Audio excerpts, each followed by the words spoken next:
Peter Schilling and David Bowie both have a song entitled Major Tom. And both songs are about Major Tom, I assume, the astronaut. Okay, first question. I don't know the answer. Who is Major Tom that two people would write separate songs about him? Anyone know? I don't. But that's not what I want to talk about. Because it's Peter Schilling's song. One of the lyrics in Peter Schilling's Major Tom, it always makes me go, what? Every time I hear the lyric, I always think to myself, what is going on with Major Tom and his wife? Do you know the lyric I'm talking about? Across the stratosphere, a final message, give my wife my love and nothing more. Give my wife my love and nothing more? What kind of a jerk is that? I mean, was his wife having an affair on him or something? And like he found out just days before the launch? You're in space. You're about to die because thrusters aren't working, electronics are melting, things are going horribly wrong. And your last words are, give my wife my love and nothing more? I always thought when you're in that sort of situation that your heart sort of kind of got softened a little bit and you realized, oh my heck, there's more to life than being angry, and it would be more like, tell my wife, no matter what I said, I love her. But maybe it's hard to write those lyrics in there. But still, give my wife my love and nothing more? I'm thinking maybe, possibly, it's one of those kind of I Dream of Jeannie situations, which you young guys won't know, but Google it. Actually, YouTube I Dream of Jeannie, and you'll see what I'm talking about.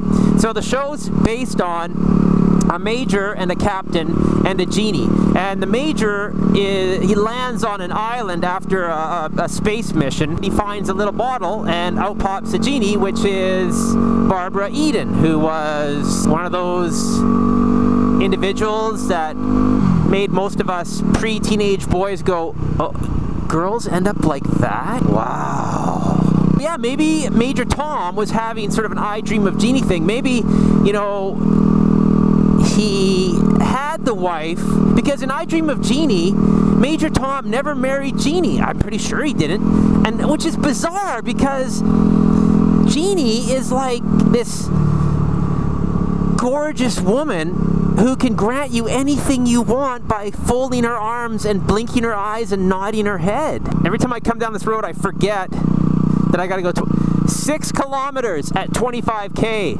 This is how you torture a motorcycle. Here he is.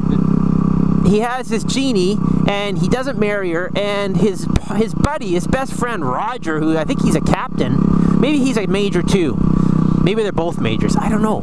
But you would think if that show was real, like if that was actually happening in real life, Roger would have said something like, hey man, if you're not going for this, I am, because I know a good thing when I see it, and this is a good thing. Maybe Major Tom's buddy saw a good thing, but then he would have been married though, because he's, yeah, so maybe, oh,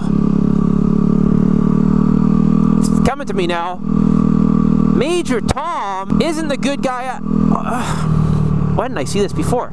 See, it's when you start to break things down that you start to become enlightened. Major Tom is not actually this heroic, awesome guy that we all think he is. Major Tom is a controlling, manipulative, bad word, wife beater. That's what's going on.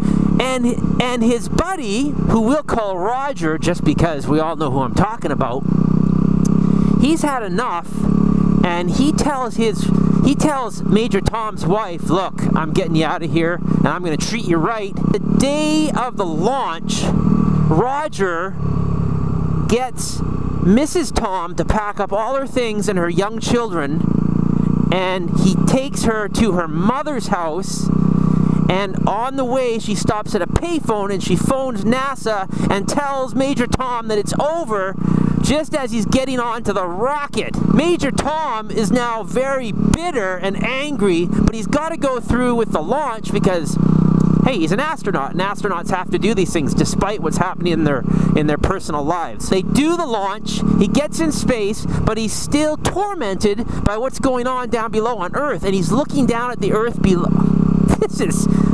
I could have wrote this song! And it's driving him nuts, and for some reason, maybe he fails to do one of those checklist things. You're like, boosters, check, oxygen, check, little red light, check, that sort of thing, and he forgets to switch a switch, and maybe that's where the malfunction comes from. Not responding, hello Major Tom, that part. And they finally get through to him, and that's where the line comes from. Give my wife my love, but nothing more, because he was incapable of actually loving her the way he was supposed to love her on Earth. And it just dawned on him that he actually loves her, and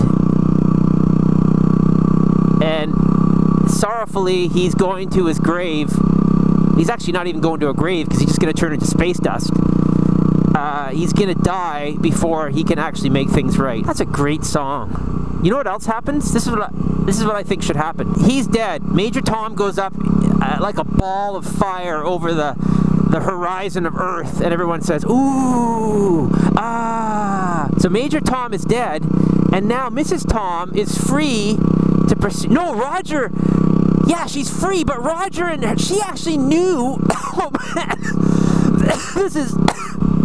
she actually knew Roger before she knew Major Tom, because they went to school together, but Major Tom pulled Roger aside and threatened him, because Roger always loved Mrs. Tom. Major Tom pulled his buddy aside, Roger, and threatened him with, like, harm. Roger backed off and watched from a distance for all those years.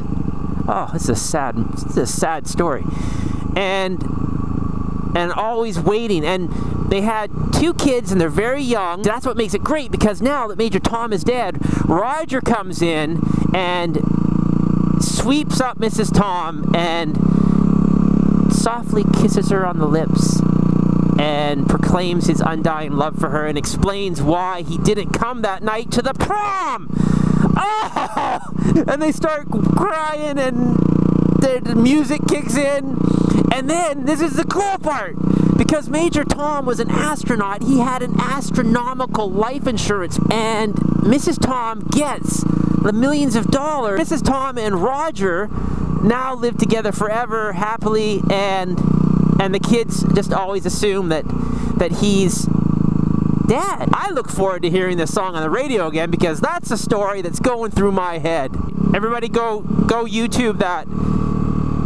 Major Tom. Hello, Major Tom. Are you receiving? Turn the thrusters on. Not responding. Is it calling home or coming home? I haven't heard it for a while. It does not surprise me if I've been singing the wrong lyrics, because I do that for a lot of songs. Like The Band on the Run. I always used to sing it. Man on the run. Man on the run. That makes totally more sense. Completely more understandable than The Band on the Run. Have you ever seen a band on the run? Like a group of guys running away with their guitars and bass and drums in their hand? The band? I think they should rewrite that. I think Paul McCartney got it wrong. I'll continue to sing it, The Man on the Run. Man on the Run makes more sense. The Band on the Run. No, doesn't work. I don't buy into it. The Sailor Sam. I don't know what the guys say. I love it when you don't know the words of songs and you just start making stuff up. Murder 91 for the... And then I say, man on the run. Man on the run.